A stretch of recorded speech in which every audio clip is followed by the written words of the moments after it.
ভগবান কলিযুগে এসেছে ভগবান হয়ে, নিজে আচরি ধর্ম জীবেরই শিখাই, নিজে না করলে ধর্ম জীবকে শিখানো না যায়।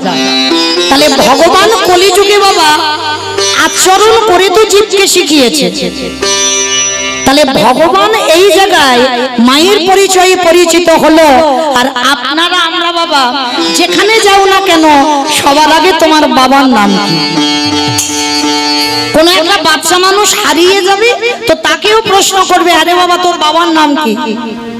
ভালো করে ভেবে দেখেন, মাঝে মা দিল ব্যথা সে মা রইল কোথাও। কোথাও কিন্তু মায়ের নাম দেওয়া হচ্ছে না। আর যে সন্তান বাবার পরিচয় দিতে পারবে না তাকে বলবে বাবা এর জন্মের ঠিক নাই। কত কটু কথা, কটু ভাষা এই সমাজে শুনতে হয় তাকে। তাহলে ভালো করে ভেবে দেখেন, আপনারা আমরা কলির মানুষ, আমরা সবাই বাবার পরিচয়ে পরিচিত হলাম। আর চৈতন্য মহাপ্রভু কলিযুগের ভগবান হয়ে মায়ের পরিচয়ে পরিচিত হলো কেন? তিনি তো আচরণ করে জীবকে শেখাতে এসেছে। তাহলে তার বেলা উল্টে গেল কেন? এই কেন কথা জানতে গেলে বাবা আমাদের একটা কথা শুনতে হবে, তাহলে বুঝতে পেরে যাবে আমার চৈতন্য মহাপ্রভু কেন আজকের মায়ের পরিচয়ে পরিচিত হলো। ঘটনাটা কিরকম জানো? ভালো করে শুনবেন, মন দিয়ে যেন এক মন থেকে দু মন হয়ে না যায়। একটা ছোট্ট বাচ্চা বাবা থাকে বিদেশে, বছরে একবার করে আসে।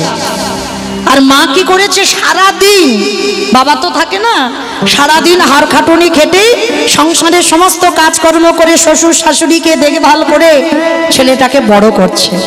বাবা কিন্তু টাকা দিয়ে খালাস হয়ে যায়, বাবা বছরে একবার আসে। আর একবার এসে বাবা হয়তো 1 মাস রইল বা 15 দিন রইল, আবার চলে যায় বাবা কাজে। আর মা ছেলেটাকে দিনে দিনে বড় করছে। তার ছেলেটা একটু বড় হয়েছে, হাঁটতে চলতে শিখেছে, কথা বলতে শিখেছে, খেলাধুলা করতে শিখেছে। তার ছেলেটা কি করেছে, বন্ধু বান্ধবদের সঙ্গে খেলা করছে। আর খেলা করতে করতে বাবা হঠাৎ ছেলেটা দেখে না, ওই ছোট্ট ছেলেটা তার বাবা বাড়িতে আসছে।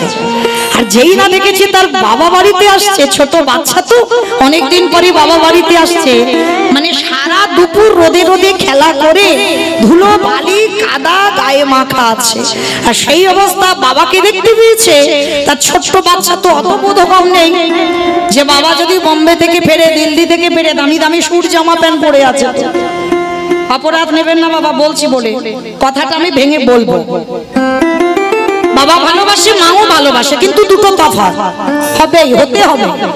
তা এইবার বাবা তো দামি জামা কাপড় পরে আছে, তার ছোট্ট বাচ্চা ধুলো কাদা বালি মেখে আছে। আর বাবাকে যেই না দেখেছে খেলা বন্ধ করে দিয়ে ছুটতে ছুটতে গিয়ে বাবা বলে সবে কোমরটা জড়িয়ে ধরতে যাবে।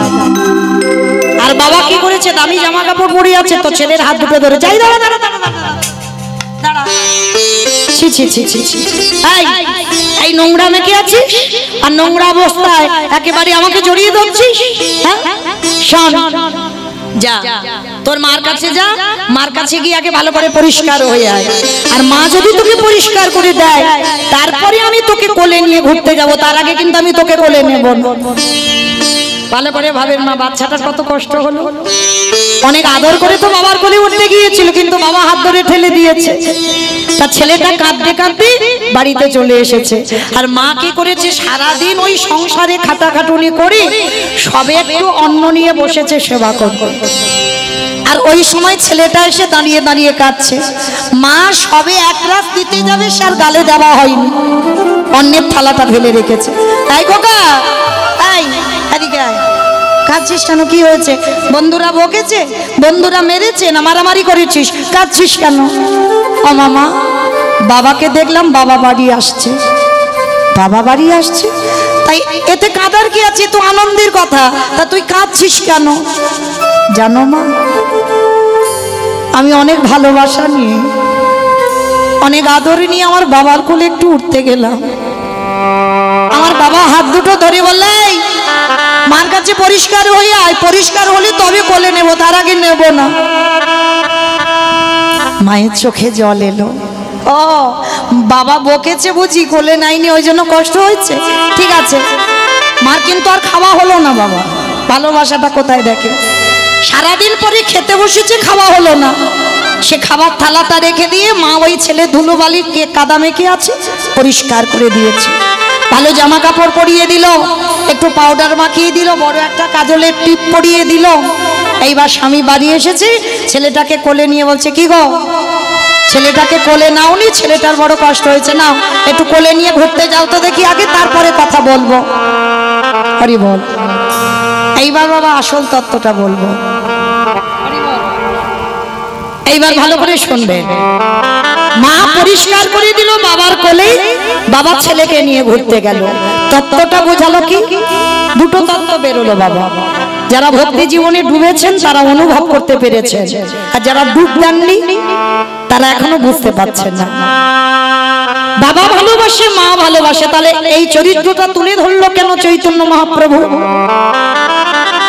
বাবা হলো পরমাত্মা রূপী ভগবান। ভালো করে শুনবেন, বাবা হলো পরমাত্মা রূপী ভগবান, আরে মা হলো আমাদের যে যার ঘরের গুরুদেব। মা গুরু যদি পরিষ্কার করে না দেয় তাহলে পরমাত্মা রূপী ভগবানে আজ সন্তানকে কোলে নেবে কি করে? তাহলে মাকে গুরুর জায়গায় বসালো, বাবা ভগবানের জায়গায় বসলো। যে যতই বিশ্ব পিতাকে ভালোবাসো না কেন, আগে গুরু চরণ ধরতে হবে। আর মা গুরু রূপী মার কাছে পরিষ্কার হতে হবে, দেহ শুদ্ধ করতে হবে। আর দেহ শুদ্ধ করলে তবে তুমি পরমাত্মা রূপী ভগবানের কাছে যাবে। নিতাই গৌর প্রমাণ। হরি বল, হরি বল, হরি বল। এটা গেল একটা তত্ত্ব। আর একটা কথা কি বোঝালো? ভগবান মনে মনে ভাবলো, কলির মানুষ বাবা এরা তো সব নোংরা মেখাজি, ও মাইরা সবাই নোংরা মেখে বসে আছে। এখানে যে যত পণ্ডিত হোক না কেন, নোংরা তার গায়ে মাখা আছে। কিসের নোংরা? কাম কাঞ্চনে আসক্ত, বিষয় বৈভবে আসক্ত। এই কলুষিত মনে ঈশ্বরের প্রতিফলন হবে না। মানে কিসের নোংরা মেখে আছি? ছেলে আমার, মেয়ে আমার। কেউ বলতে পারবে আমার নয়? কেউ বলতে পারবো? সব বলবো ছেলেটা আমার, বলতে পারবো পরিবারটা আমার, এই তিনতলা বাড়িটা আমার, এই জায়গাটা আমার, এই গাড়িটা আমার। আরে ভাই সব যদি তোর হয়ে গেল তাহলে তুই কার? বাবা ভেবে দেখতে হবে তো, সব আমার। এত বড় জায়গা কিনেছি, এত বড় ঘর বেঁধেছি, সব আমার, তাহলে আমি কার? তাহলে তুমি যার, তোমার গোটা সম্পত্তির মালিক হলো তুমি। কোনদিন আমার আমার করো না। তা ভগবান বলছি এই কলির মানুষ সত্য নোংরা মেখে আছে। ছেলে যেমন নোংরা মেখে থাকলে বাবা দামি জামা কাপড় পরে ছেলেকে কোলে নিতে পারে না, তাহলে কলির নোংরা মাখাজি। আমি যদি কলি যুগে বাবার পরিচয়ে পরিচিত হই, তাহলে কলির ছেলে মেয়েদের আমি কোলে নিতে পারবো না। কি বাবা, যারা কাহিনীটা শুনলেন নোংরা মেখে আছে তো বলে বাবা তো নিতে পারলো না, তাহলে কলির নোংরা মাখানো জীবকে আমি কোলে নিতে পারবো না।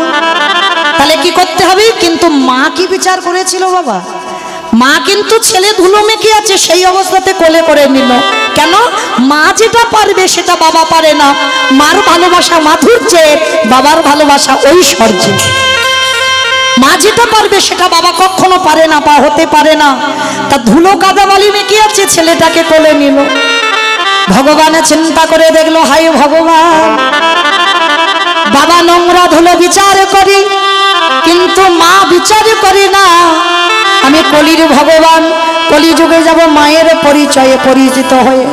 মা যেমন ছেলেকে সহজে বুকে নিতে পারে, নোংরা ধুলো বিচার করে না, আমি ভগবান কয়ে ওই কলিযুগের মাটিতে মায়ের পরিচয় যাব। সচিদানন্দন গৌরাঙ্গ সুন্দর হবে। আর সচিদানন্দন গৌরাঙ্গ সুন্দর হয়ে এই কলির নোংরা মাখানো যে কামনা বাসনা ময়লার বসন যে পড়ে আছে, এদেরকে সহজে আমি কোলে নিতে পারবো। তাই চৈতন্য মহাপ্রভু আমার কলিযুগের এই বাংলার মাটিতে এসেছেন সচিদানন্দন গৌরাঙ্গ সুন্দর। কেন? সহজে যাতে এই কলির পাপাচারী জীবকে উদ্ধার করতে পারে। আমি একটা বানানো কথা, একটা আজে বাজে কথা বলবো না, একেবারে প্রমাণ দিয়ে বলবো। দেখো একটা নারী সংসারে কি করতে পারে, কারণ এখানে আমার অনেক মায়েরা আছে, বিশেষ করে বোঝা দরকার, বলা দরকার। ভালো করে শোনো মা, এক নারী জন্ম নিয়েছিল ভক্ত পরিবারে। ভালো করে কথাগুলো শুনবেন, কেমন হৃদয়ঙ্গ করবেন। আর যদি আমার কথাটা শুনে মা কারোর এতটুকু চৈতন্য, একটু চেতনা ফিরে যায়। মেয়েটার নাম ছিল বাবা সত্যবাই। ছোটবেলা থেকে ভক্ত পরিবারে জন্ম নিয়েছিল। বাবা মা প্রসাদ বুঝেছিল, মেয়েটা গর্ভে থাকাকালীন প্রসাদ পেত। আর মায়েরা, যে মেয়েটা গর্ভে থাকাকালীন প্রসাদ পেতে পেতে জগতে এলো, জগতে জন্ম নিয়েও প্রসাদ পায়, কিন্তু দুর্ভাগ্য তার কপালে এমন লেখা ছিল, বাবা মা দেখাশোনা করে মেয়েটাকে যার হাতে দিল বাবা, একেবারে ঘোর নাস্তে। এটাই তো পরীক্ষা। ভগবান একবার ঘষে মেজে দেখবে না, যে দেখি ও কি করে পারে আমার জায়গাটাকে রেখে দিতে। যে মেয়েটা ছোটবেলা থেকে ভক্ত পরিবারে বড় হলো, আর বাবা মা বিয়ে দিল এমন একটা পরিবারে বাবা, একেবারে নাস্তিক, মানে কৃষ্ণ তো ভালোবাসেই না, মানে বাড়িতে কোনোদিন নিরামিষ আহার হয় না, সে বৃহস্পতিবার একাদশী এসব কিছুই হয় না, মানে ঘোর নাস্তিক একেবারে, মানে এমন নাস্তিক এখন আছে বলে মনে হয় না।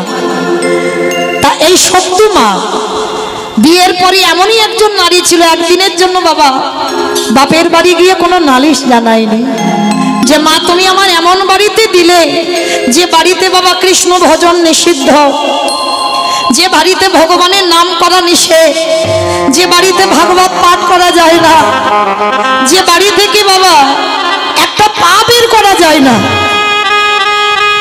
একদিনের জন্য কোনো অভিযোগ জানায়নি বাপের বাড়ি। যতটা পারত সত্যমা নিজের হৃদয়ে অন্তরে চেপে রাখত। আর ভগবানের ডাকতো কখন জানো? রাতের অন্ধকারে, যখন শাশুড়ি, সে তো বাবা শাশুড়ি ছিল না, শাশুড়িয়ে দিত, মানে এমন শাশুড়ি। আর মনে রাখতে হবে বাবা, শাশুড়ি মা হবে না জীবনে, আর বৌমাও মেয়ে হবে না জীবনে। তবে হবে না বলা ভুল, আছে অনেক অনেক পরিবারে আছে শাশুড়ি মা হয়েছে, বৌমা মেয়ে হয়েছে, সেটা যে যার আচরণের উপরে নির্ভর করে বাবা। তা এই সত্যমার শাশুড়ি ছিল না, মায়ের মতো নয় মা। শাশুড়ি সে সবসময় শাশুড়িয়ে দিত, আর স্বামী তো সে স্বামী নয়, মদমাতাল, সন্ধ্যায় বাড়িতে থাকে না, কত রাত বাইরে রাস্তায় কাটিয়ে দেয়, এমন স্বামীর ঘর পেয়েছিল সত্যমা। কিন্তু সর্বদা সকাল থেকে আর রাত্রিতে ঘুমাতে যাওয়া পর্যন্ত মা সংসারে যাবতীয় কাজ নিজের হাতে করত, কোনো কাজের মেয়ে ছিল না। অতুল সম্পত্তি ছিল, দোতলা বাড়ি, পাথর সেটিং করা। কিন্তু মা কি করতো জানো? সকাল ভোরবেলা থেকে উঠে ওই যে বাসন মাজা, ঘর বাড়ি পরিষ্কার, জামা কাপড় কাচা, রান্না করা, আর সব কাজ করতো, কিন্তু সদাই অন্তরে আমার গিরিধারীর নাম করতো। কোনদিন প্রকাশ করতে পারিনি, কারণ প্রকাশ যদি করে, যদি একটু গান গেয়ে ফেলে ভগবানের, তাহলে তো শাশুড়ি মা এসে মারবে, ওই ভয়ে ভয়ে থাকতো। একদিন সত্যমা কি করেছে, বাসন মাজছে সকাল সকাল, আর কয়েকজন বৈষ্ণব মিলে বাবা ভাগবত পাঠ হবে গ্রামে, বলতে বলতে যাচ্ছে। তা সত্যমা বাসন মাজতে মাজতে শুনতে পেয়েছে গ্রামে ভাগবত হবে। এক সপ্তাহ, একটা দুটো দিন নয়, এক সপ্তাহ ভাগবত হবে। তা সত্যমা যেই না শুনেছে, তা মনে মনে ভাবছে আজকের একটু শাশুড়ি মাকে বলবো। আর এমনই মেয়ে ছিল মা, কোনোদিন অনুমতি ছাড়া বাইরে পা দেয়নি। তার শাশুড়ি মার কাছে গিয়ে গলায় কাপড়টা দিয়ে বলছে, মা একটা কথা বলবো মা। কি কথা? ওই যে বললাম শাশুড়িয়ে দেবে কথা বলেই। বৌমা যেই না হাত জড়ো করেছে, বলো কি চাও? মা বলছিলাম আমাদের গ্রামে আজকে থেকে এক সপ্তাহ ভাগবত পাঠ হবে। ও মামা, আমি আজকে সন্ধ্যাবেলায় একটু ভাগবত পাঠ শুনতে যাব। অসম্ভব, তোমার সাহস তো কম নয়। ঘরের বাড়ির বউ হয়ে তুমি বাইরে যাবে, ওই পাঠক ঠাকুর ওরা পাঠ করবে, আর ওদের সঙ্গে সামনে বসে তুমি ভাগবত শুনবে? কখনো যদি দেব না। ছেলে আসতে ছেলের কানে লাগিয়েছে, আর যখন ছেলেকে বলল বাবা একটা স্ত্রীকে মারবার জন্য বাড়ি রেডি করে রেখেছিল, যখনই শুনেছে সত্য ভাগবত পাঠ শুনতে যাবে, সন্ধ্যাবেলায় এসে ওই বেতের বাড়িটা দিয়ে সত্যমাকে বেত রাখা, এত মার মেরেছে। সর্বাঙ্গ থেকে রক্ত ঝুড়ে ঝুড়ে। একটা দিন বাপের বাড়ি জানাইনি লালিশ, শুধু ভগবানের কাছে জানাতো তুমি যখন এটাই চেয়েছ আমি মেনে নিলাম ঠাকুর, তবে বিনিময়ে সহ্য করব সেই শক্তিটুকু তুমি আমায় দিও। এত মারা মেরেছে সত্যমা ঘরের দরজা বন্ধ করে বসে বসে খাচ্ছে। গিরিধর তোমায় ভালোবাসলে যে তার জীবনে এত কষ্ট হয়, তোমায় ভালোবাসলে যে তার জীবনে এত জ্বালা যন্ত্রণা হয়, আমি যদি জানতাম আমি কোনোদিন তোমায় ভালোবাসতাম। ওগো গিরিধর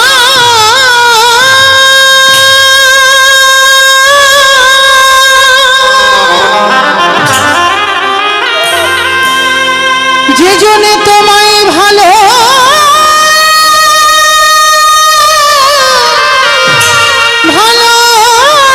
ভালোবাসে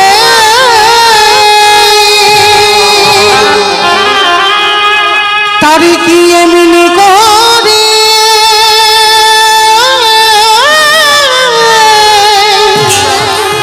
কাঁদিতে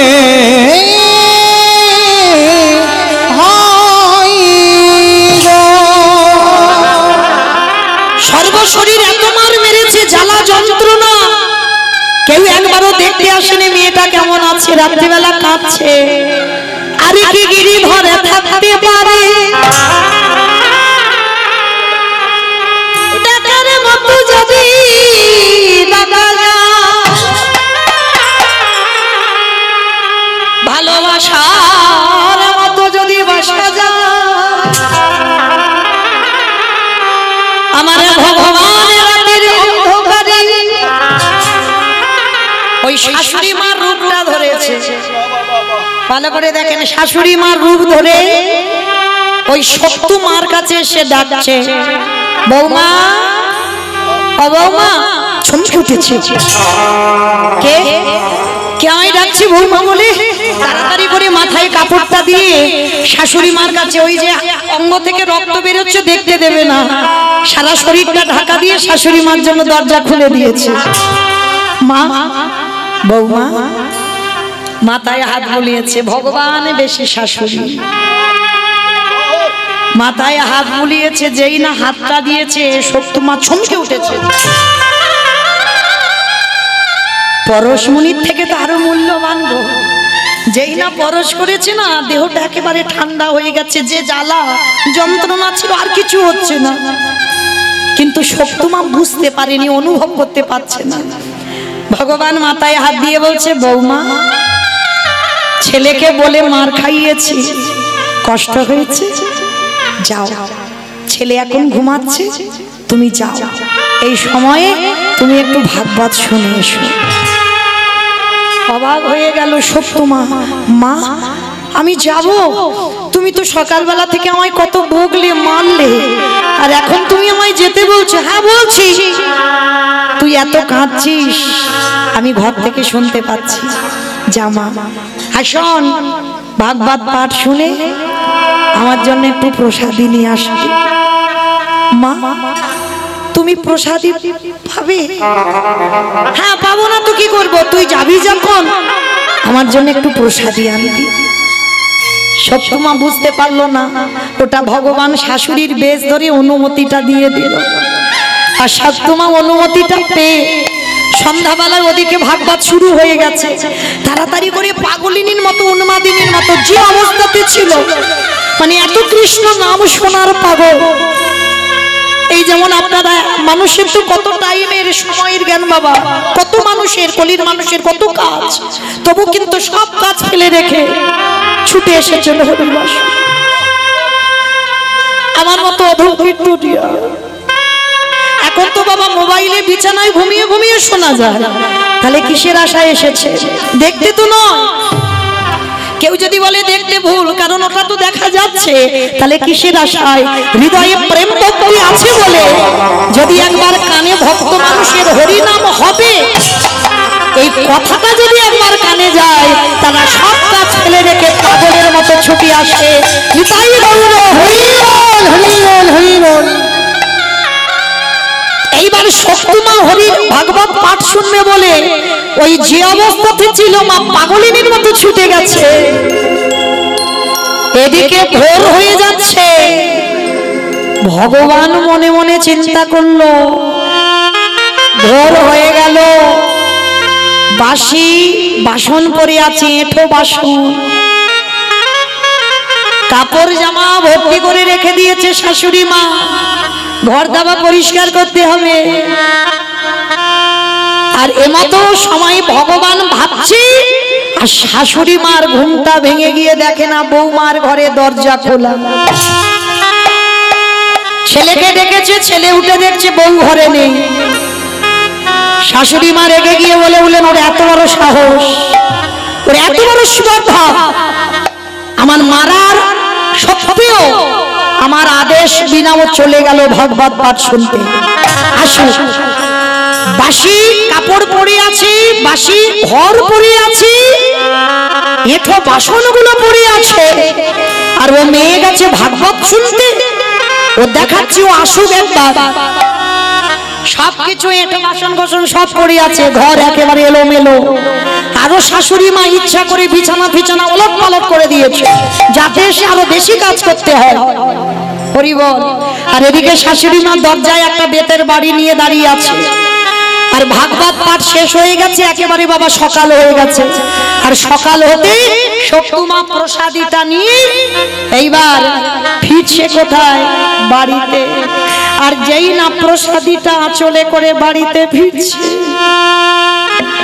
গিরিধর মনে মনে করছি ওর কাজগুলো তো আমাকে করে দিতে হবে, কারণ এখনো এঁঠো বাসন পড়ে আছে, না হলে তো আরো মার খাবে। আমার ভগবান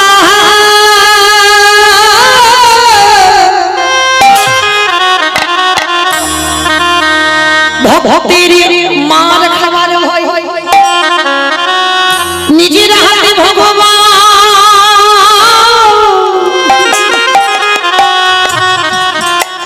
ভক্তের এঁঠো বাসন মেজে দিয়েছে। সকালবেলা ভগবান নিজের হাতে ঘর মুছে দিয়েছে। যত জামা কাপড় ছিল ভগবান কেচে মেলে দিয়েছে। বাসি বিছানা পরিষ্কার করে গুছিয়ে রেখেছে। সব কাজ আমার ভগবান রেডি করে রেখে দিয়েছে। আর ওদিকে শক্তিমা ভাগবত পাঠ শুনে আসছে। শাশুড়ি মা দরজায় দাঁড়িয়ে যেই না শক্তি পাতা দিয়েছে, দাঁড়া, তো সাহস হলো কি করে? আমার আদেশ ছাড়া তুই ভাগবত শুনতে গেলি? অবাক হয়ে গেল শক্তিমা। মা, আপনি কি বলছেন? আপনি তো আমাকে বললেন যে সকালবেলা মেরেছি, বকেছি, কষ্ট হয়েছে, তুই ভাগবত শুনতে চলে যা। না, এটা কোনোদিন হতে পারে না। আমি তোকে অনুমতি দিয়েছি।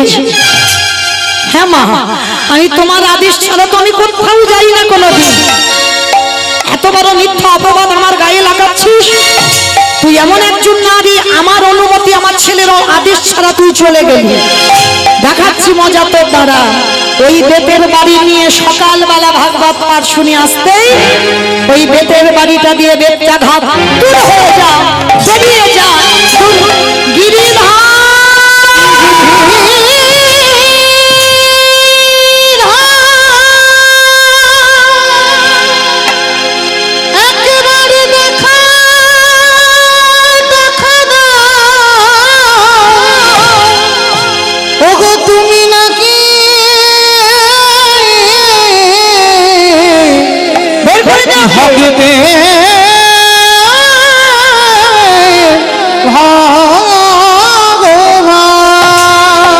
চুলের মুষ্টিটা ধরে টানতে টানতে নিয়ে গেল। সকালবেলা এঁঠো বাসন কে মাজবে? বাসি কাপড়গুলো কে ধোবে? আমাদের ঘর বাড়ি কে মুছবে? তুই যে ভাগবত পাঠ শুনতে গেলি। শাশুড়ি মা চুলের মুষ্টিটা ধরে যেখানে এঁঠো বাসন ছিল সেখানে নিয়ে গেছে। গিয়ে দেখে না বাবা এঁঠো বাসন মেজে পরিষ্কার করে গুছানো।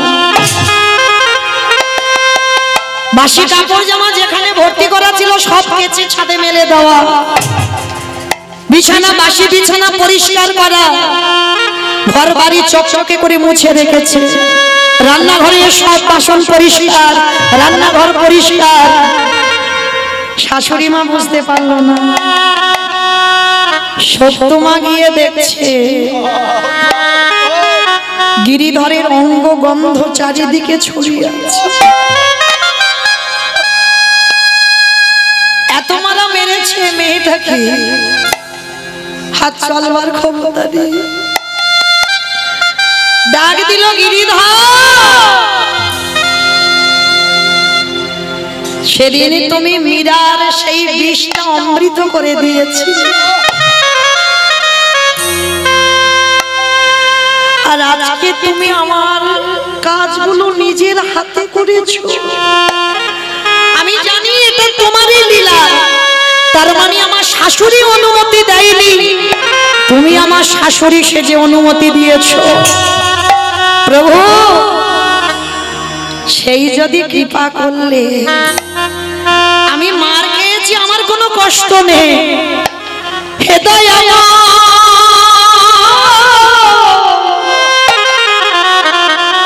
এই বাড়িতে যদি তুমি চরণে দিয়েছো,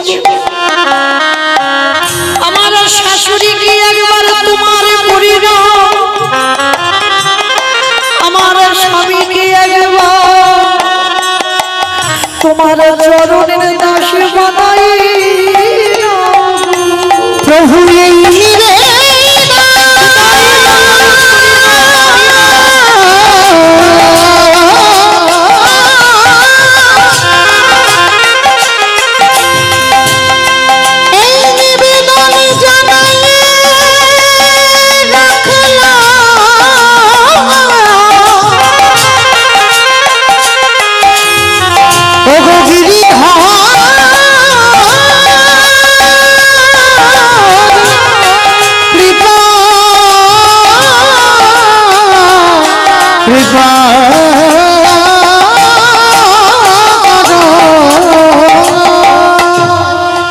সবনয়নে ভগবান দেখা যায় না বাবা।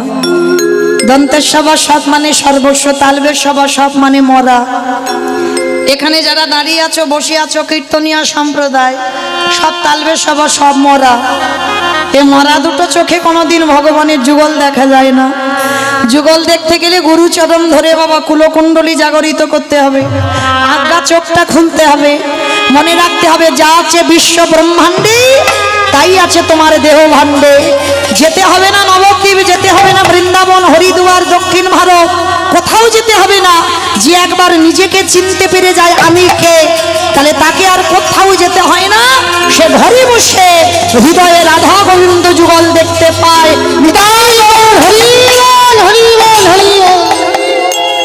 কিন্তু আমাদের সেই আধ্যাত্মিক চেতনা হয় না, তাই বাবা আমরা মঠ মন্দিরে ঘুরে ঘুরে বেড়াই। কিন্তু মনে রাখতে হবে নিজেকে যে চিনতে পারে তাকে কোথাও যেতে হয় না। যা আছে বিশ্ব ব্রহ্মাণ্ডে তাই আছে তোমার দেহ ভাণ্ডে। তাহলে শক্তি মায়ের শাশুড়ি স্বামী ভালো নয়, কিন্তু ভালো নয় বললে কি হবে? ওই যে শক্তি মার জন্য তাদের এখনো সেই নয়ন হয়নি, তবু ঘরের ঘরণের জন্য আর কি ভগবান থাকতে পারে? নামলো ধরায়, আর ওই শাশুড়ি স্বামীর সম্মুখে ভগবান যুগল হয়ে দাঁড়ালো। আরে যেই না যুগল হয়ে দাঁড়ালো, উলুধ্বনি হরিধ্বনি হয়ে আজ সর্বহরে পুষ্প বৃষ্টি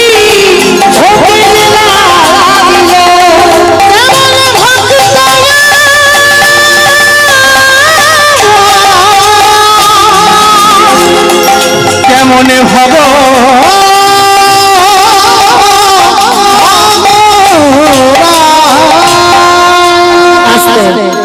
তাহলে বাবা ঠাকুর আজকে চলেন সেই চৈতন্য মহাপ্রভু সমাজকে শেখালো যে একজন নারী পারে, নারী শক্তি দশভুজার অংশ, এরা সব পারে, রাখলে রাখতে পারি, মারলে মারতে পারি, এ এরা ভজনের, এরা সাধনার বাবা, নারী ভোগের নয়, নারী সাধনা। দেখেন আমার কথা নয়, চণ্ডী ঠাকুর রানীর চরণ ভজন করে তো কৃষ্ণ পেল, তবে বাবা সে প্রেমটা আমাদের জগতের প্রেম নয়। এই জায়গাতে একটু ভাবার ব্যাপার আছে। এ প্রেম অপ্রাকৃত মদন মোহনের যেমন প্রেম, ওই প্রেম যদি কারোর হৃদয়ে থাকে অচিরে কৃষ্ণ প্রাপ্তি হবে। মীরাবাই বলেছিল না বাবা, বিনা প্রেম সে নেহি মেলে নন্দলা। হৃদয়ে যদি তোমার প্রেম না থাকে তুমি কোনোদিন গোবিন্দ সেবা করবার অধিকার পাবে না। তাহলে ভগবান তো কারোর একার সম্পদ নয় মা। এইটা যদি কেউ মনে করে ভগবান আমার একা, মানে আমরা কীর্তনিয়ারা কীর্তন গাইছি মানে ভগবান আমাদের একেবারে কাছাকাছি আছে, ভুল কথা। আরো বাবা কীর্তনিয়াদের থেকে 10 হাত দূরে থাকে ভগবান, কখনো এদের কাছে থাকে না। হরি বল। তাহলে বাবা মনে রাখতে হবে ভগবান কারোর নয়, একার নয়, ভগবান সবার। যদি বলো কেন, প্রমাণ তো দিয়ে গেছে মহাভারতেই। অন্ধ ধৃতরাষ্ট্র একেবারে উজ্জ্বল প্রমাণ। মহাভারতে অন্ধ ধৃতরাষ্ট্র বাবা, এখানে আমরা প্রত্যেকটা মানুষ জানি অন্ধ ধৃতরাষ্ট্র ভগবানের কি ভক্ত ছিল না শত্রু ছিল? সবাই বলবো বাবা ভগবানের শত্রু ছিল, তাই তো? কিন্তু অন্ধ ধৃতরাষ্ট্রের শেষ পরিণতিটা কি, এইটা কি আমরা কেউ জানি? এই ধৃতরাষ্ট্রের শেষ পরিণতি ছিল বাবা, দুর্যোধন যে শত্রু ছিল তার অন্নে প্রতিপালিত হচ্ছিল বাবা। যারা গীতা ভাগবত জ্ঞানী আপনারা জানেন, সঞ্জয় দিব্য নয়নে দর্শন করে অন্ধ ধৃতরাষ্ট্রের কাছে বর্ণনা করেছিল কুরুক্ষেত্রের মাঠে কি কি ঘটনা ঘটছে, কে কবে মরবে আর কে কখন কখন হত্যা করা হচ্ছে। তো একটা একটা করে বলছে, আর অন্ধ ধৃতরাষ্ট্র পুত্রদের মৃত্যু সংবাদ শুনছে। ভালো করে ভেবে দেখেন বাবা, একজন অন্ধ ব্যক্তি যখন একটা একটা সন্তানদের মৃত্যু সংবাদ শোনে, সে ব্যক্তিটার পরিণতিটা কি হয় বাবা?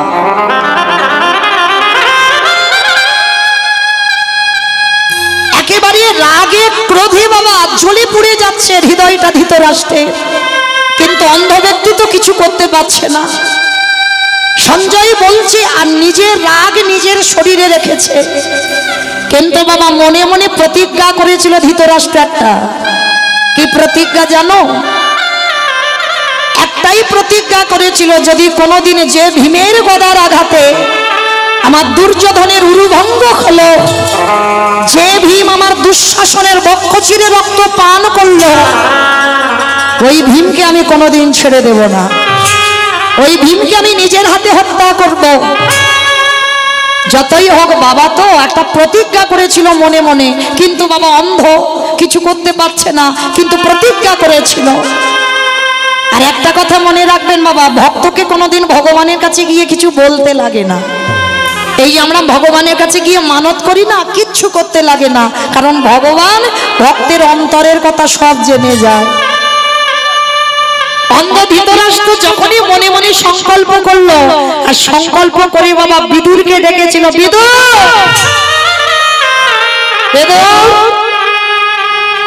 যাও, তুমি একবার ওই ভীমকে আমার কাছে একটু ডেকে পাঠাও তো, আমি একবার দেখা করতে চাই। বাবা ধৃতরাষ্ট্র কথাটা বলছে শান্ত স্বভাবে, কিন্তু ভিতরটা আগুনে পুড়ে জ্বলে যাচ্ছে পুত্র শোকে। তা যখনই বিদুরকে খবর দিয়েছে, বিদুর গিয়ে বাবা ভীম বা পঞ্চ পাণ্ডবকে খবর দিয়েছে, অন্ধ ধৃতরাষ্ট্র ভীমকে একবার দেখা করতে বলেছে। কিন্তু কেন যে দেখা করতে বলেছে এইটা তো বাবা একজন খুব ভালো করে জানে। কি গো, সবার চোখে ফাঁকি দেওয়া যায়, ধুলো দেওয়া যায়। এই যে আমি মৌমিতা দাঁড়িয়ে আছি বাবা, মোটামুটি সবাইকে দেখতে পাচ্ছি, কিন্তু বাবা একজনের চোখে ফাঁকি দেওয়া যাবে? কে কীর্তন শুনছে, কে শুনছে না, কে হেসে গেল, কে গল্প করে গেল, কে কেঁদে গেল, কে শুধু প্রসাদ পেয়ে চলে গেল, আর কে বসে বসে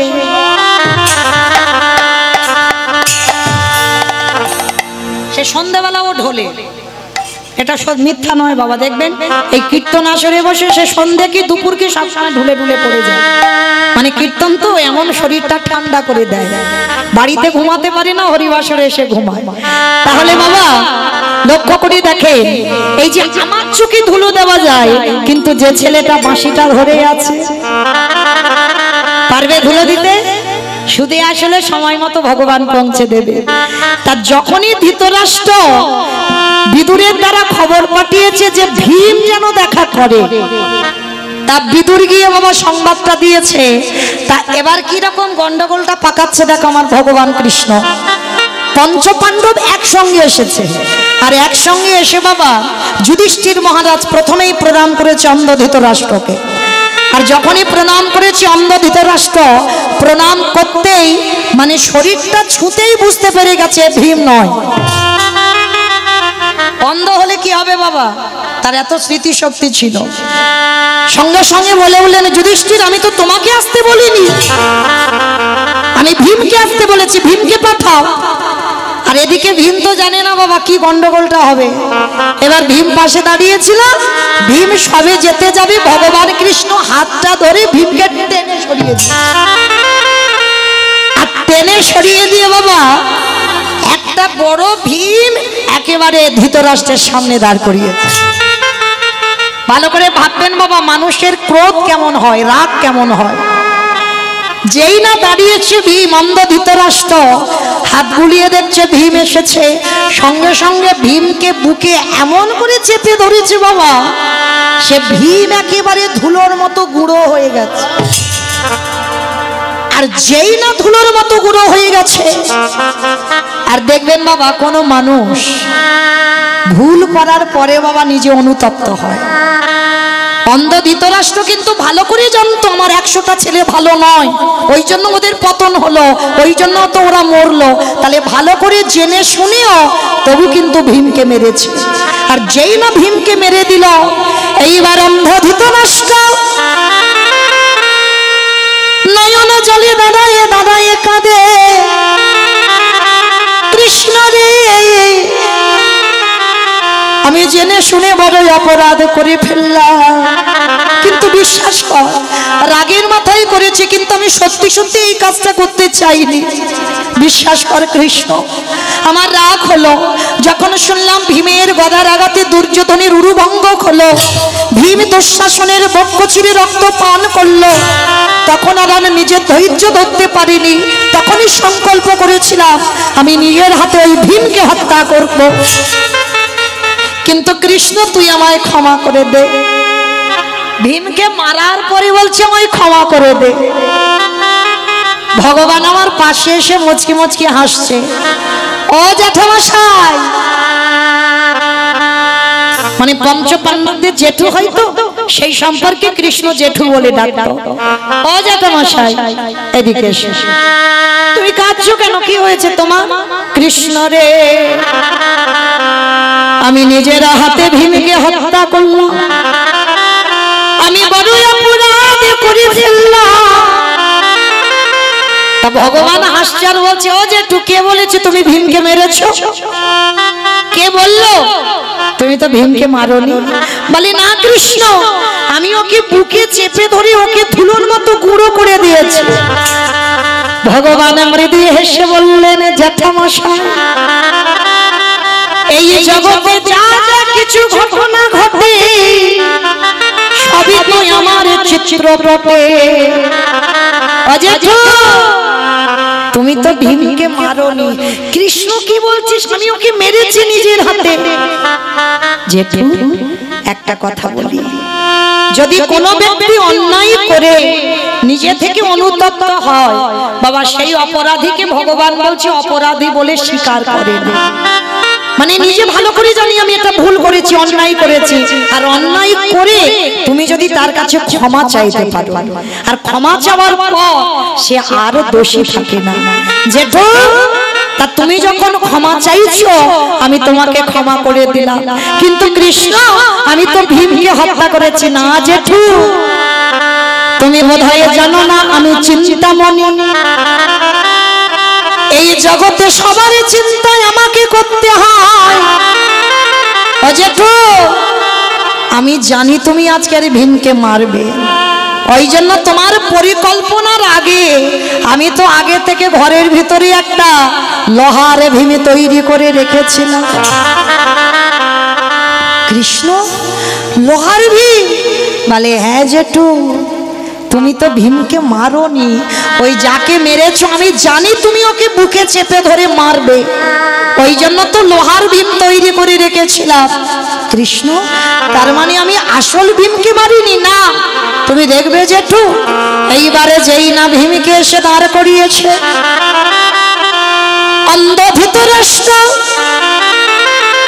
ভীমের সর্বঙ্গ কাঁদে বুলায়ে, কাঁদিয়ারে বলে ভীমে রে, যদি পারিস সেই হতভাগা পিতাকে ক্ষমা করিস। জেঠু, ওই কথা বলো না, তুমি তো আমাদের পিতা সম, আমরা জানি আমাদের পিতা নেই, তোমাকে পিতার জায়গায় বসিয়েছি। আর সেই অন্ধ ধৃতরাষ্ট্র ছেলেগুলোর মৃত্যুর পর কে খেতে দিত জানো? যাদের মৃত্যুর জন্য কত চক্রান্ত করেছিল, যুধিষ্ঠির প্রত্যেক দিন ধৃতরাষ্ট্রকে খেতে দিতে যেত। এই হলো মা ধর্মজ্ঞান। শত্রুকে শত্রু ভেবো না, তুমি যদি শত্রুকে মিত্রর জায়গায় বসাতে পারো, তাহলে তোমার থেকে সুখী এই পৃথিবীতে আর কেউ হবে না। যে অন্ধ ধৃতরাষ্ট্র 5 জনকে মারার চক্রান্ত করেছিল, আর মারার চক্রান্ত করে বাবা নিজের ছেলেরা চলে গেল, শেষের দিনে যখন কেউ ছিল না বংশে অন্ধ ধৃতরাষ্ট্রের, তখনই তো যুধিষ্ঠির খেতে দিতে যেত। আচ্ছা বাবা, যাদের মৃত্যুর জন্য কত চেষ্টা করেছিল, তাদের হাতের অন্নে প্রতিপালিত হচ্ছে অন্ধ ধৃতরাষ্ট্রের মা গান্ধারী, নিজে নিজে অনুতপ্ত হয়ে যাচ্ছে। আজ আমি 100 ছেলের বাবা, আর এখন আমার কাছে কেউ নেই। যুধিষ্ঠির, ও জেঠু, আমি জানি তুমি কষ্ট পাচ্ছ, তুমি তোমার বিবেক দংশন করছে, তুমি মনে করছো আমাদের এত খারাপ চেয়েও আমাদের কাছেই তুমি আছো। জেঠু, আমাদের কোনো কষ্ট নেই, তুমি তো পিতার সমান, আমাদের মারতে পারো, আমাদের বকতে পারো, তা বলে কি আমরা ধর্মচ্যুত হব? অন্ধ ধৃতরাষ্ট্র করজোড় করে যুধিষ্ঠিরকে বলছে, যুধিষ্ঠির, এতই যখন ভালোবাসিস বাবা, একটা জিনিস চাইবো তোর কাছে, তুই দিবি বাবা একটু? ও জেঠু, বলো তুমি কি চাও?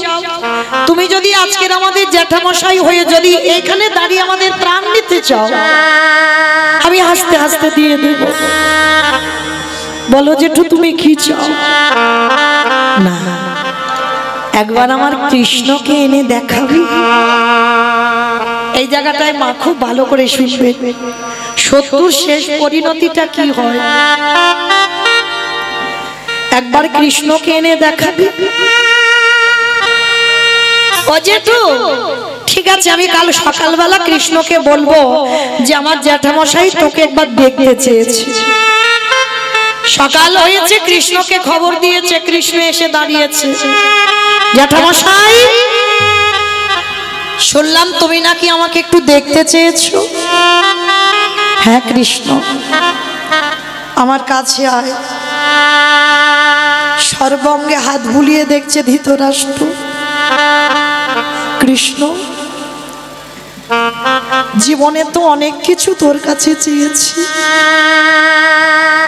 না চাইতে আমার পরিপূর্ণ করে দিয়েছি সংসার। আমি 100 ছেলের বাবা, আজকের আমার কাছে কেউ নেই, আমি যুধিষ্ঠির অন্নে প্রতিপালিত হচ্ছি। আজকে তোর কাছে একটা জিনিস চাইবো, দিবি বাবা? জেঠু, তুমি কাঁদছো কেন? তুমি একবার চেয়ে দেখো আমার কাছে কি চাও। ওরে কৃষ্ণ রে,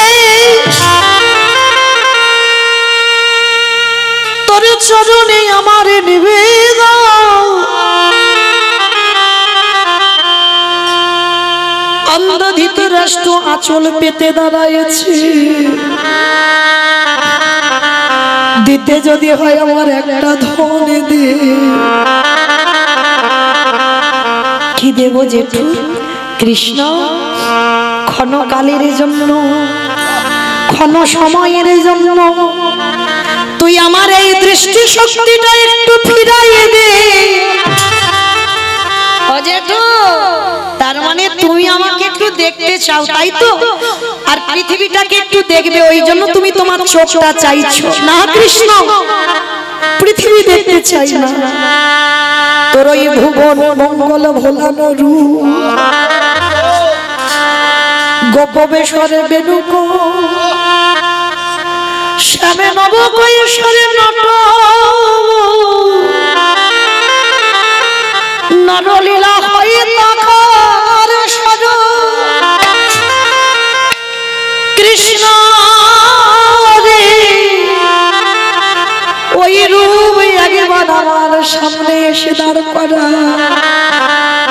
ও যেহেতু তুমি আমার ওই রূপ দেখবে, ঠিক আছে তুমি একটু দাঁড়াও, আমি তোমাকে দেখাচ্ছি। ভগবান করুণার হাতটা ধৃতরাষ্ট্রের চোখে বুলিয়ে দিল। আরে যেই না ভগবান পরশ করেছে, পরশমণির পাথরে যদি লোহাতে ঠেকানো হয়, লোহা নাকি সোনা হয়ে যায়। আরে জগতে যদি কেউ গোবিন্দ পরশ করে, তার হৃদয় নাকি সোনা। যে হৃদয়ে ভগবান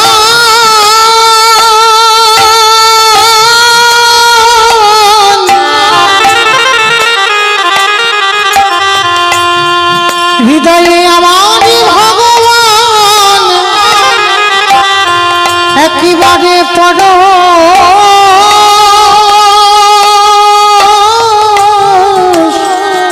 পরশ করে,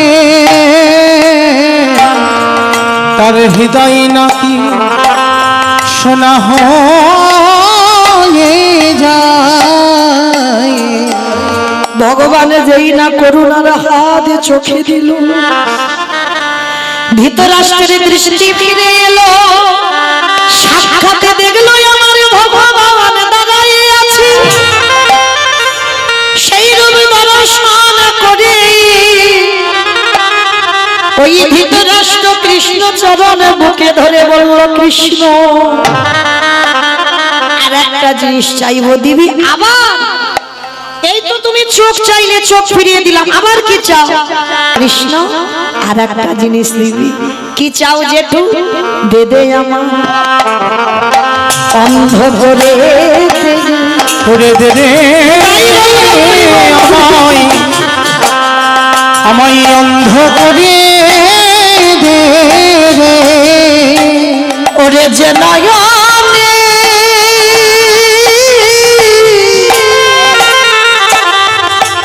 যে নয়নে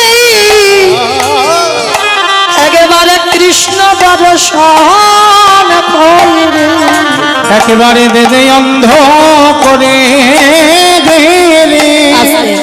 কি বললো? আমাকে অন্ধ ও জেঠু, সবে তো দৃষ্টিটা দিলাম, আবার বলছো আমাকে দেখেই বলছো অন্ধ।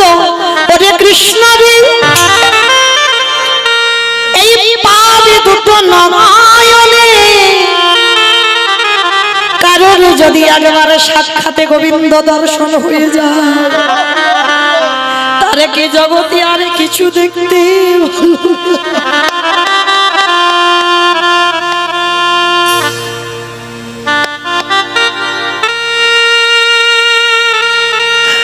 হরে কৃষ্ণ রে। একেবারে যখন পাবে নয়নে তোকে দেখলাম, আরে আমি অন্য কিছু দেখতে চাই না, এবার আমাকে বিদায় দে।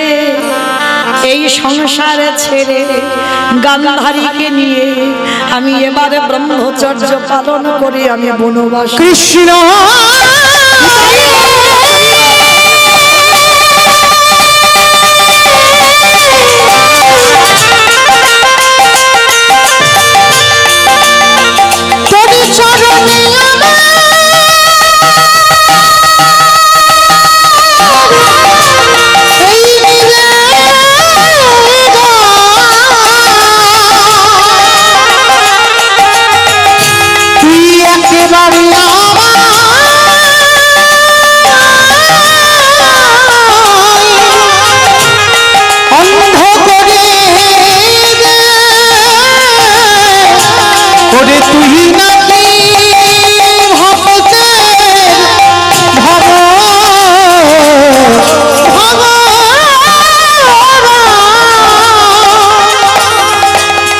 কৃষ্ণ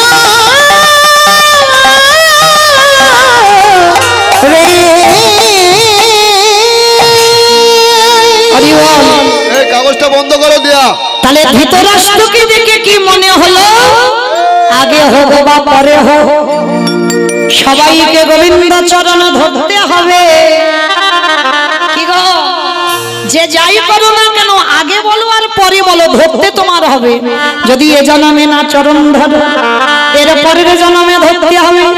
তার পরের জন্মে যদি না ধরো, কোনো না কোনো জন্মে আমার গোবিন্দ চরণ ধরতেই হবে। কারণ সংসার সুখের হয় পুরুষের গুণে। কি বললো?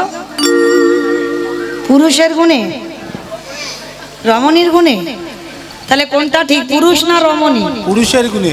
রমণী তোমরা জানো তো বাবা, এটা ক্ষণার বচন, আমরা সবাই জানি। সংসার সুখের হয় রমণীর গুণে। তাহলে মনে করতে হবে একটা নারী পারবে তার পরিবারটাকে কৃষ্ণ ভক্তের পরিবার করতে। ভুল বললাম না? ভালো করে হৃদয়ঙ্গ করবেন মা। একটা পুরুষ না যত তাড়াতাড়ি পারবে, একটা নারী কিন্তু পারবে তার পরিবারটাকে কৃষ্ণ ভক্তের পরিবার করতে। যদি বলো কি করে, প্রমাণ আছে, প্রমাণ দিয়ে বলবো। একেবারে উজ্জ্বল প্রমাণ মহাভারতে অন্ধ ধৃতরাষ্ট্র। বাবা এখানে আমরা প্রত্যেকটা মানুষ জানি অন্ধ ধৃতরাষ্ট্র ভগবানের কি ভক্ত ছিল না শত্রু ছিল? সবাই বলবো বাবা ভগবানের শত্রু ছিল, তাই তো? কিন্তু অন্ধ ধৃতরাষ্ট্রের শেষ পরিণতিটা কি, এইটা কি আমরা কেউ জানি? এই ধৃতরাষ্ট্রের শেষ পরিণতি ছিল বাবা, দুর্যোধন যে শত্রু ছিল তার অন্নে প্রতিপালিত হচ্ছিল। বাবা যারা গীতা ভাগবত জ্ঞানী আপনারা জানেন, সঞ্জয় দিব্য নয়নে দর্শন করে অন্ধ ধৃতরাষ্ট্রের কাছে বর্ণনা করেছিল কুরুক্ষেত্রের মাঠে কি কি ঘটনা ঘটছে, কে কবে মরবে আর কে কখন কখন হত্যা করা হচ্ছে। তো একটা একটা করে বলছে, আর অন্ধ ধৃতরাষ্ট্র পুত্রদের মৃত্যু সংবাদ শুনছে। ভালো করে ভেবে দেখেন বাবা, একজন অন্ধ ব্যক্তি যখন একটা একটা সন্তানদের মৃত্যু সংবাদ শোনে, সে ব্যক্তিটার পরিণতিটা কি হয় বাবা?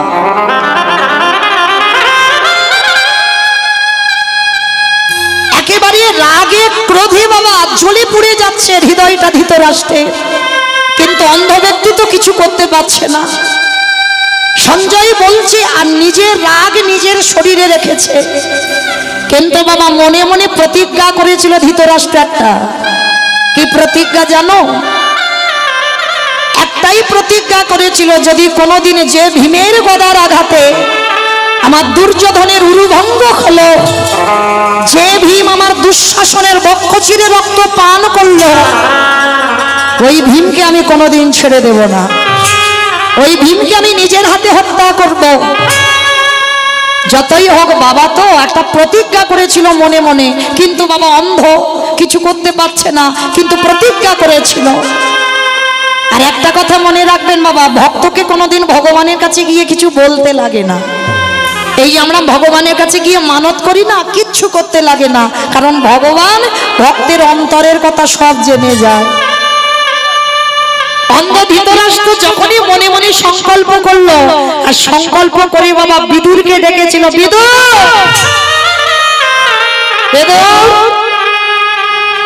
যাও তুমি একবার ওই ভীমকে আমার কাছে একটু ডেকে পাঠাও তো, আমি একবার দেখা করতে চাই। বাবা ধৃতরাষ্ট্র কথাটা বলছে শান্ত স্বভাবে, কিন্তু ভিতরটা আগুনে পুড়ে জ্বলে যাচ্ছে পুত্র শোকে। তা যখনই বিদুরকে খবর দিয়েছে, বিদুর গিয়ে বাবা ভীম বা পঞ্চ পাণ্ডবকে খবর দিয়েছে, অন্ধ ধৃতরাষ্ট্র ভীমকে একবার দেখা করতে বলেছে। কিন্তু কেন যে দেখা করতে বলেছে এইটা তো বাবা একজন খুব ভালো করে জানে। কি গো, সবার চোখে ফাঁকি দেওয়া যায়, ধুলো দেওয়া যায়। এই যে আমি মৌমিতা দাঁড়িয়ে আছি বাবা, মোটামুটি সবাইকে দেখতে পাচ্ছি, কিন্তু বাবা একজনের চোখে ফাঁকি দেওয়া যাবে? কে কীর্তন শুনছে, কে শুনছে না, কে হেসে গেল, কে গল্প করে গেল, কে কেঁদে গেল, কে শুধু প্রসাদ পেয়ে চলে গেল, আর কে বসে বসে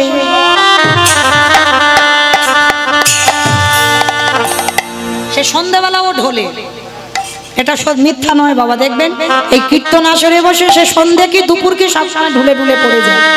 মানে কীর্তন তো এমন শরীরটা ঠান্ডা করে দেয়, বাড়িতে ঘুমাতে পারে না, হরিবাসরে এসে ঘুমায়। তাহলে বাবা লক্ষ্য করে দেখে, এই যে আমার চোখে ধুলো দেওয়া যায়, কিন্তু যে ছেলেটা বাঁশিটা ধরে আছে পারবে ধুলো দিতে? শুধু আসলে সময় মতো ভগবান পৌঁছে দেবে। তার যখনই ধৃতরাষ্ট্র বিদুরের দ্বারা খবর পাঠিয়েছে যে ভীম যেন দেখা করে, তা বিদুর গিয়ে বাবা সংবাদটা দিয়েছে। তা এবার কি রকম গন্ডগোলটা পাকাচ্ছে দেখো আমার ভগবান কৃষ্ণ। পঞ্চপাণ্ডব একসঙ্গে এসেছে, আর একসঙ্গে এসে বাবা যুধিষ্ঠির মহারাজ প্রথমেই প্রণাম করেছে অন্ধ ধৃতরাষ্ট্রকে। আর যখনই প্রণাম করেছে অন্ধ ধৃতরাষ্ট্র, প্রণাম করতেই মানে শরীরটা ছুঁতেই বুঝতে পেরে গেছে ভীম নয়। অন্ধ হলে কি হবে বাবা, তার এত স্মৃতিশক্তি ছিল। সঙ্গে সঙ্গে বলে বললেন, যুধিষ্ঠির আমি তো তোমাকে আসতে বলিনি, আমি ভীমকে আসতে বলেছি, ভীমকে পাঠাও। আর এদিকে ভীম তো জানে না বাবা কি গন্ডগোলটা হবে। এবার ভীম পাশে দাঁড়িয়েছিল, ভীম সবে যেতে যাবে, ভগবান কৃষ্ণ হাতটা ধরে ভীমকে টেনে সরিয়ে দিয়ে, আর টেনে সরিয়ে দিয়ে বাবা একটা বড় ভীম একেবারে ধৃতরাষ্ট্রের সামনে দাঁড় করিয়েছে। ভালো করে ভাববেন বাবা, মানুষের ক্রোধ কেমন হয়, রাগ কেমন হয়। যেই না দাঁড়িয়েছে ভীম, অন্ধ ধৃতরাষ্ট্র হাত বুলিয়ে দেখছে ভীম এসেছে, সঙ্গে সঙ্গে ভীমকে বুকে এমন করে চেপে ধরেছে বাবা, সে ভীম একেবারে ধুলোর মতো গুঁড়ো হয়ে গেছে। আর যেই না ধুলোর মতো গুঁড়ো হয়ে গেছে, আর দেখবেন বাবা কোনো মানুষ ভুল করার পরে বাবা নিজে অনুতপ্ত হয়। অন্ধ ধৃতরাষ্ট্র কিন্তু ভালো করে জানতো আমার 100টা ছেলে ভালো নয়, ওই জন্য ওদের পতন হলো, ওই জন্য তো ওরা মরলো। তাহলে ভালো করে জেনে শুনেও তবু কিন্তু ভীমকে মেরেছে। আর যেই না ভীমকে মেরে দিল, এইবার অন্ধ ধৃতরাষ্ট্র নয়ন জলে দাঁড়ায় দাঁড়ায় কাঁদে, কৃষ্ণ রে আমি জেনে শুনে বড়ই অপরাধ করে ফেললাম, কিন্তু বিশ্বাস কর রাগের মাথায় করেছি, কিন্তু আমি সত্যি সত্যি এই কাজটা করতে চাইনি। বিশ্বাস কর কৃষ্ণ, আমার রাগ হলো যখন শুনলাম ভীমের গদার আঘাতে দুর্যোধনের উরুভঙ্গ হলো, ভীম দুঃশাসনের বক্ষ চিরে রক্ত পান করলো, তখন আর আমি নিজের ধৈর্য ধরতে পারিনি। তখনই সংকল্প করেছিলাম আমি নিজের হাতে ওই ভীমকে হত্যা করব। কিন্তু কৃষ্ণ তুই আমায় ক্ষমা করে দে। ভীমকে মারার পরে বলছে আমায় ক্ষমা করে দে। ভগবান আমার পাশে এসে মুচকি মুচকি হাসছে, ও জ্যাঠামশাই, মানে পঞ্চপাণ্ডবদের জেঠু হয়তো, সেই সম্পর্কে কৃষ্ণ জেঠু বলে ডাকতো। ও জ্যাঠামশাই এদিকে এসে, তুমি কাঁদছো কেন, কি হয়েছে তোমার? কৃষ্ণ রে আমি নিজের হাতে ভীমকে হত্যা করলাম, আমি বড় অপরাধ করে ফেললাম। তা ভগবান হাসছে আর বলছে, ও জেঠু কে বলেছে তুমি ভীমকে মেরেছো? কে বললো? তুমি তো ভীমকে মারোনি। বলে না কৃষ্ণ, আমি ওকে বুকে চেপে ধরে ওকে ধুলোর মতো গুঁড়ো করে দিয়েছি। ভগবান মৃদু হেসে বললেন, জ্যাঠামশাই এই জগতে যা যা কিছু ঘটনা ঘটে সবই তো আমার চিত্রপটে। অজেঠু তুমি তো ভীমকে মারোনি। কৃষ্ণ কি বলছিস? আমি ওকে মেরেছি নিজের হাতে। জেঠু একটা কথা বলি, যদি কোনো ব্যক্তি অন্যায় করে নিজে থেকে অনুতপ্ত হয় বাবা, সেই অপরাধীকে ভগবান বলছে অপরাধী বলে স্বীকার করে না। মানে নিজে ভালো করে জানি আমি এটা ভুল করেছি, অন্যায় করেছি, আর অন্যায় করে তুমি যদি তার কাছে ক্ষমা চাইতে পারো, আর ক্ষমা চাওয়ার পর সে আর দোষী থাকে না। জেঠু তা তুমি যখন ক্ষমা চাইছো আমি তোমাকে ক্ষমা করে দিলাম, কিন্তু কৃষ্ণ আমি তো ভীমকে হত্যা করেছি না জেঠু। তুমি বোধহয় জানো না আমি চিন্তামণি, এই জগতে সবারই চিন্তায় আমাকে করতে হয়। ও জেঠু আমি জানি তুমি আজকের ভীমকে মারবে, ওই জন্য তোমার পরিকল্পনার আগে আমি তো আগে থেকে ঘরের ভিতরে একটা লোহার ভীম তৈরি করে রেখেছিলাম। কৃষ্ণ লোহার ভীম? বলে হ্যাঁ জেঠু, তুমি তো ভীমকে মারোনি, ওই যাকে মেরেছো আমি জানি তুমি ওকে বুকে চেপে ধরে মারবে, ওই জন্য তো লোহার ভীম তৈরি করে রেখেছিলাম। কৃষ্ণ তার মানে আমি আসল ভীমকে মারিনি? না, তুমি দেখবে জেঠু এইবারে যেই না ভীমকে এসে দাঁড় করিয়েছে অন্ধ ধৃতরাষ্ট্র, ভীমের সর্বঙ্গ কাঁদে বুলায়ে কাঁদিয়ার বলে ভীমেরে যদি পারি সেই হতভাগা পিতাকে ক্ষমা করিস। জেঠু ওই কথা বলো না, তুমি তো আমাদের পিতা সম, আমরা জানি আমাদের পিতা নেই, তোমাকে পিতার জায়গায় বসিয়েছি। আর সেই অন্ধ ধৃতরাষ্ট্র ছেলেগুলোর মৃত্যুর পর কে খেতে দিত জানো? যাদের মৃত্যুর জন্য কত চক্রান্ত করেছিল যুধিষ্ঠির প্রত্যেক দিন ধৃতরাষ্ট্রকে খেতে দিতে যেত। এই হলো মা ধর্ম জ্ঞান। শত্রুকে শত্রু ভেবো না, তুমি যদি শত্রুকে মিত্রর জায়গায় বসাতে পারো তাহলে তোমার থেকে সুখী এই পৃথিবীতে আর কেউ হবে না। যে অন্ধ ধৃতরাষ্ট্র 5 জনকে মারার চক্রান্ত করেছিল, আর মারার চক্রান্ত করে বাবা নিজের ছেলেরা চলে গেল, শেষের দিনে যখন কেউ ছিল না বংশে অন্ধ ধৃতরাষ্ট্রে, তখনই তো যুধিষ্ঠির খেতে দিতে যেত। আচ্ছা বাবা, যাদের মৃত্যুর জন্য কত চেষ্টা করেছিল তাদের হাতের অন্নে প্রতিপালিত হচ্ছে অন্ধ ধৃতরাষ্ট্রের মা গান্ধারী, নিজে নিজে অনুতপ্ত হয়ে যাচ্ছে। আজ আমি 100 ছেলের বাবা, আর এখন আমার কাছে কেউ নেই। যুধিষ্ঠির ও জেঠু আমি জানি তুমি কষ্ট পাচ্ছ, তুমি তোমার বিবেক দংশন করছে, তুমি মনে করছো আমাদের এত খারাপ চেয়েও আমাদের কাছেই তুমি আছো।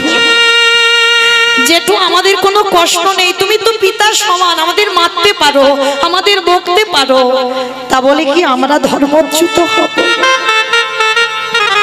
অন্ধ ধৃতরাষ্ট্র করজোড় করে যুধিষ্ঠিরকে বলছে, যুধিষ্ঠির এতই যখন ভালোবাসিস বাবা, একটা জিনিস চাইবো তোর কাছে, তুই দিবি বাবা একটু? অজেঠু বলো তুমি কি চাও? তুমি যদি আজকের আমাদের জ্যাঠামশাই হয়ে যদি এখানে দাঁড়িয়ে আমাদের প্রাণ নিতে চাও আমি হাসতে হাসতে দিয়ে দেব। বলো জেঠু তুমি কি চাও? না, একবার আমার কৃষ্ণকে এনে দেখাবি। এই জায়গাটায় মা খুব ভালো করে শুনবে, শত্রুর শেষ পরিণতিটা কি হয়। একবার কৃষ্ণকে এনে দেখাবি। ও জেঠু ঠিক আছে, আমি কাল সকালবেলা কৃষ্ণকে বলবো যে আমার জ্যাঠামশাই তোকে একবার দেখতে চেয়েছে। সকাল হয়েছে, কৃষ্ণকে খবর দিয়েছে, কৃষ্ণ এসে দাঁড়িয়েছে। জ্যাঠামশাই শুনলাম তুমি নাকি আমাকে একটু দেখতে চেয়েছো। হ্যাঁ কৃষ্ণ আমার কাছে আয়। সর্বঙ্গে হাত বুলিয়ে দেখছে ধৃতরাষ্ট্র। কৃষ্ণ জীবনে তো অনেক কিছু তোর কাছে চেয়েছি, না চাইতে আমার পরিপূর্ণ করে দিয়েছি সংসার। আমি 100 ছেলের বাবা, আজকের আমার কাছে কেউ নেই, আমি যুধিষ্ঠির অন্নে প্রতিপালিত হচ্ছি। আজকে তোর কাছে একটা জিনিস চাইবো, দিবি বাবা? জেঠু তুমি কাঁদছো কেন? তুমি একবার চেয়ে দেখো আমার কাছে কি চাও। ওরে কৃষ্ণ রে, তোর চরণে আমার নিবেদন, অন্ধ ধৃতরাষ্ট্র আঁচল পেতে দাঁড়াইছে, দিতে যদি হয় আমার একটা ধন দে। কি দেব জেঠু? কৃষ্ণ ক্ষণকালের জন্য, ক্ষণ সময়ের জন্য তুই আমার এই দৃষ্টি শক্তিটা একটু ফিরাইয়ে দে। ও জেঠু, তার মানে তুমি আমাকে একটু দেখতে চাও, তাই তো? আর পৃথিবীটাকে একটু দেখবে, ওই জন্য তুমি তোমার চোখটা চাইছো না কৃষ্ণ? পৃথিবী দেখতে চাই না, তোর ওই ভুবন মঙ্গল ভোলানো রূপ, গোপবেশ্বরে বেনুক শ্যামে নব কৈশোরে নট, নরলীলা হয়ে তাকার সর, কৃষ্ণ রে ওই রূপ একবার আমার সামনে এসে দাঁড় করা। ও যেটু তুমি আমার ওই রূপ দেখবে? ঠিক আছে, তুমি একটু দাঁড়াও, আমি তোমাকে দেখাচ্ছি। ভগবান করুণার হাতটা ধৃতরাষ্ট্রের চোখে বুলিয়ে দিল। আরে যেই না ভগবান পরশ করেছে, পরশমণির পাথরে যদি লোহাতে ঠেকানো হয়, লোহা নাকি সোনা হয়ে যায়। আরে জগতে যদি কেউ গোবিন্দ পরশ করে, তার হৃদয় নাকি সোনা। যে হৃদয়ে ভগবান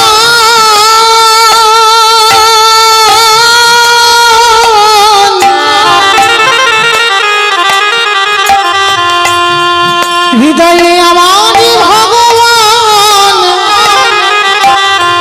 একেবারে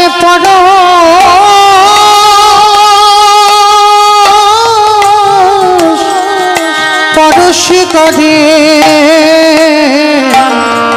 তার হৃদয় নাকি সোনা হয়ে যায়।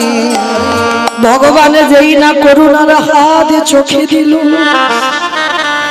ধৃতরাষ্ট্রের দৃষ্টি ফিরে এলো, সাক্ষাতে দেখলো আমার ভগবান দাঁড়াই আছে। সেই রূপ দর্শন করে ওই ধৃতরাষ্ট্র কৃষ্ণ চরণ বুকে ধরে বলল, কৃষ্ণ আর একটা জিনিস চাইবো, দিবি? আবার এই তো তুমি চোখ চাইলে, চোখ ফিরিয়ে দিলাম, আবার কি চাও? কৃষ্ণ আর একটা জিনিস দিবি। কি চাও জেঠু? দে দে আমার অন্ধ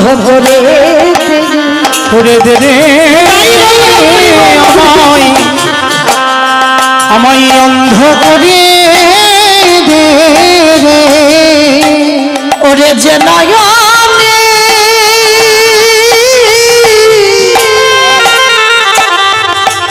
যে নয়নে একেবারে কৃষ্ণ দর্শন করে, একেবারে দে দে অন্ধ করে দে রে। কি বললো? আমাকে অন্ধ করে? ও জেঠু, সবে তো দৃষ্টিটা দিলাম, আবার বলছো আমাকে দেখেই বলছো অন্ধ? ওরে কৃষ্ণ রে, এই পাদে দুটো নয়নে কারণ যদি একবার সাক্ষাতে গোবিন্দ দর্শন হয়ে যায়, তারে কি জগতে আর কিছু দেখতে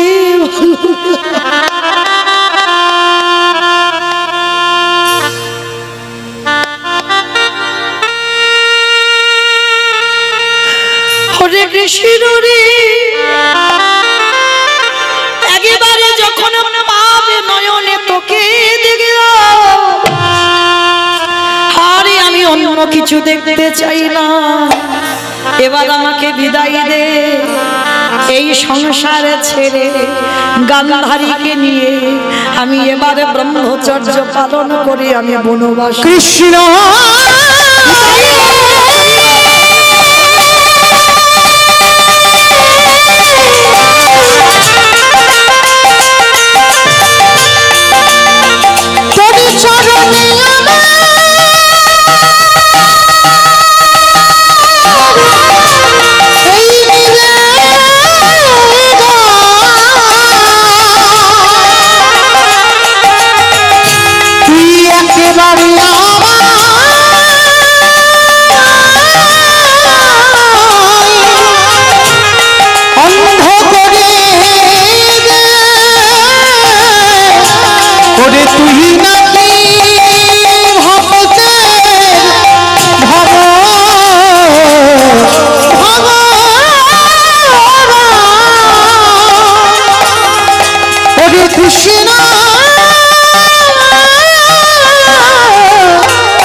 বন্ধ করো দিয়া।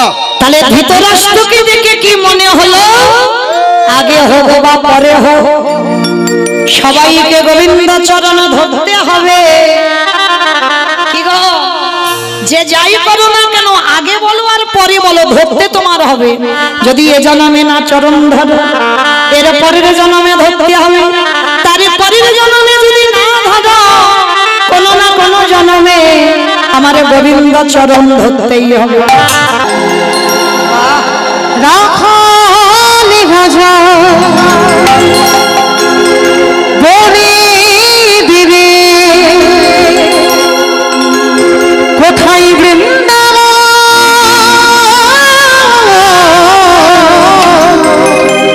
রাধা কুণ্ড স্বামী কুণ্ড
আমি আর আমার সম্প্রদায় যাচ্ছি, আর কেউ যাচ্ছি না।